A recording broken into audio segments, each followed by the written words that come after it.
Viu, Wagner? Agora, o que você diria para alguém que está lá em casa e pensa como eu, tá? Alguém que sempre foi doutrinado para estar dentro de uma caixa, tá? E que tem a seguinte palavra, medo. Então, quando eu... até estava falando aqui pro Wagner antes de começar a nossa live, que tô começando a me abrir para isso, né? Para querer entender um pouco mais dessa parte de espiritualidade um pouco mais profunda.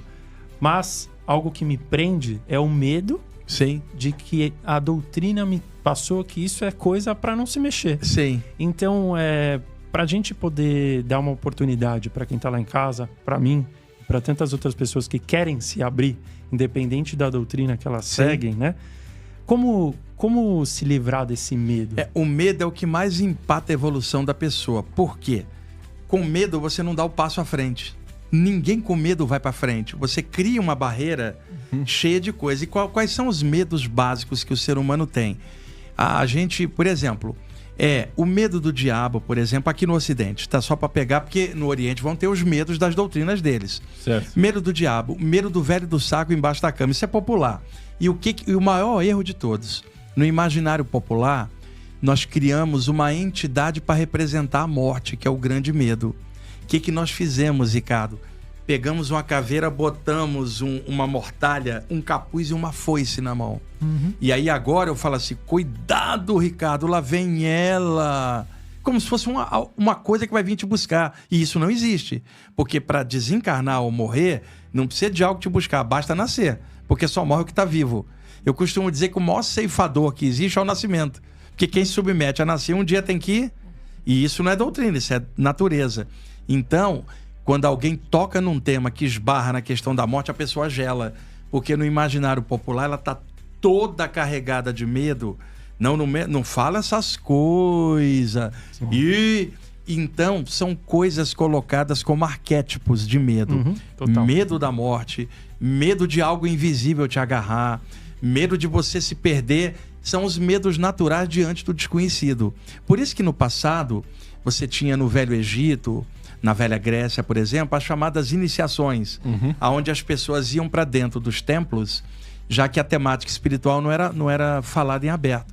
Então as pessoas iam para dentro dos templos, onde pessoas iniciadas dentro daquela tradição abririam o caminho para ela vencer o medo, através de provas iniciáticas, estudos para testar. Então um dos testes antigos era deixar a pessoa num quarto escuro sem luz ali trancada, cara, para testar o medo dela. Aí no medo a nossa mente vai criando um monte de coisas e a gente sai correndo dali e não tinha nada. Por exemplo, o Maurício acorda de madrugada, entrou um besourinho voando e ele bateu na porta do armário. O besouro tem as asas bem duras, a carapaça da asa é dura.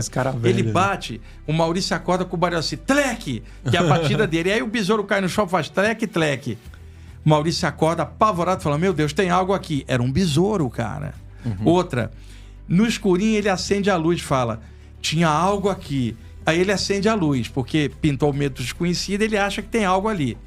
Aí ele acende a luz e fala, ufa, não tem nada, vai apagar a luz e dorme. Só que se tivesse algo invisível ali, acender a luz não tira o algo invisível. Sim. Mas a pessoa com medo não raciocina. Aí vai, cobre a cabeça. O que adianta cobrir a cabeça? O espírito atravessa tudo. Poxa, você tá descrevendo eu quando criança. Então, mas a gente vai aprendendo isso enquanto criança. Nossos pais também aprenderam isso quando criança, os pais deles também.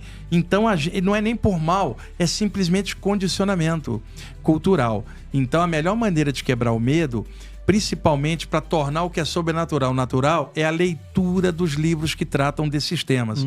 Quando eu falo leitura, eu não estou dizendo leitura dessa área, estou falando leitura de conjunto para você ter uma visão larga e na média você se entender. E hoje, com a abertura que a gente tem da época que a gente está vivendo, comprar uma literatura que fale de algo espiritual em aberto é muito fácil. Você tem a literatura hindu, a literatura budista, a literatura espírita, a literatura ocultista, a literatura cristã, porque tem muitos cristãos de mente aberta que também falam de uma temática mais aberta. Agora, você vai ter ainda muita gente puxando o freio de mão e, no entanto, as sensações continuam acontecendo. Se não tiver uma explicação razoável, tem gente com medo de deitar para dormir, cara. Fala, E se eu dormir, aquilo acontecer de novo? E aquilo nem sempre era ruim. É que na visão dela não tem explicação. Por isso que é importante, por exemplo, estarmos batendo um papo desse aqui para muitas pessoas em aberto olhar. Quantas pessoas na mesma condição estão assistindo a gente? Total. E outra, não precisa ter medo algum. Não estou falando para você sair da religião que você gosta. O que nós estamos falando é a quebra de bloqueios culturais que, independe de ser oriental ou ocidental, o ser humano está cheio de travas por falta de melhor explicação. E outra, não há ninguém que explique tudo, isso é impossível. Só Deus sabe tudo. Mas dentro da condição de ser humano, dá para explicar um monte de coisa que um ser humano sente nesse planeta como o nosso. Mas por que aqui o sistema, sei lá como eu posso dizer isso, por que a cultura ocidental quer esconder isso da gente e deixar a gente com medo? E a cultura oriental hoje também tá assim. Também tá assim, porque é assim, a gente fala, por exemplo, Antigo Egito. Não é o Egito de hoje que é muçulmano. Antiga China, do Tao Te Ching, Lao Tse, não é a China de hoje. A Índia, do Bhagavad Gita, do Ramayana, dos Purana, dos Vedas. A Índia hoje tem bomba atômica. 1 bilhão e 500 milhões de pessoas. É o país mais populoso do planeta. Bateu a China. Então você vai na Índia hoje, você não vai conversar sobre chakras e vida após a morte na rua. O indiano médio nem sabe o que é isso. Ele está preocupado com o pão dele, o emprego. E lá tem toda uma tradição também de informática grande, tem universidades boas. Então, o que acontece? No Oriente e no Ocidente, tudo está dentro do material. Escapando do material, as pessoas acabam criando travas. E no passado, o que havia? Mestres espirituais de tal nível que orientavam as pessoas. Olha, isso que você teve, Maurício, é isso, isso e isso. Medita um pouco, se descobre que você vai entender. Hoje, se ele está sentindo isso, não tem alguém para chegar e falar isso. Aí você vai falar, mas não tem um monge vai chegar e falar, siga a nossa doutrina. Exato. Ou um pastor, um padre, ou um médium. Toda hora alguém chega, não fala assim, Ricardo, se conheça, mergulha dentro de você, descobre esse eterno que está em tudo, dentro do transitório, que é você, o autoconhecimento. E daí você observando as coisas, você vê por qual praia você vai. E outra, você pode até para uma praia diferente da minha, porque você se encontrou e está bem. Agora, olha só, Ricardo, segue o que eu tô te falando, vem na minha doutrina, e lá fora tá tudo errado. Aí complica, cara, porque o ser humano sente um monte de coisa. Muçulmano, judeu, hindu, católico, materialista, espírita, todos sentem coisa. Não dá para limitar a explicação dentro de uma doutrina só. E existe dentro da parte espiritual radicalismo também. Você pode encontrar um espírita que só interpreta na base de Allan Kardec, mais nada. Como se Allan Kardec soubesse tudo. E o Oriente não soubesse nada. Isso é uma besteira. Aí você pega um bandista que acha que só a Umbanda dá resposta para as questões da vida. E isso também não é verdadeiro. Cada área tem aspectos fragmentos da verdade. Você vai para a área ocultista, não responde tudo. Vai para a teosofia, não responde tudo. Nenhuma área, cara, humana, imperfeita, como nós todos somos, poderia criar a perfeição de explicar tudo. Cada uma tem uma pequena parte. É tipo assim, um diamante, cara. Sim. Você joga uma luz em cima de um diamante, tem 1000 brilhos diferentes refletindo. Nós temos 1000 brilhos da verdade brilhando em cada área. Então, pego aqui, pego ali e descubro o meu diamante dentro de mim mesmo. E essa vertente universalista, existe a prática de... Não tem, porque se houver uma prática já é um sistema. Então, simplesmente o universalismo, a mente aberta de observar, somar, equilibrar, descobrir o melhor no conjunto. Entendi. E isso não significa despersonalizar. Deixa eu me dar um exemplo. Você é guitarrista, você sola bem pra caramba. Sou pianista. Então, vamos lá, pianista, tá.